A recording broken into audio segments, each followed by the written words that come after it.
This week we're going to start working in our online textbook. This textbook can be found here, Instructions, Read. You'll click on that button.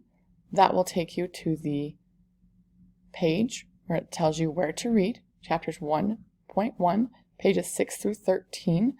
You're going to log in using this username and this password. It is the same username and password for everybody. As you read, you will have a reading guide and some questions to answer. You're going to click this button here and sign in. When you click that button, go ahead and click the Remember Login. That should help it to remember you each time you come on. The username is going to be CSD25, Canyon School District, and then we're number 25.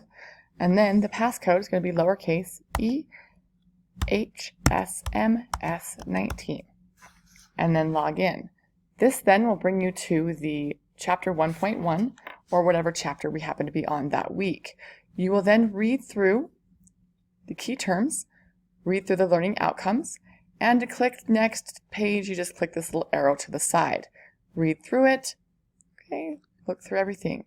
As you also will see, if you decide you want to go back to page 5 for whatever reason, you'll just click on 5 and click next, and that takes you back to page 5. If you want to go to page 10, you just click the page number you want to go to and click here, and that will take you to the help page that you need to get to.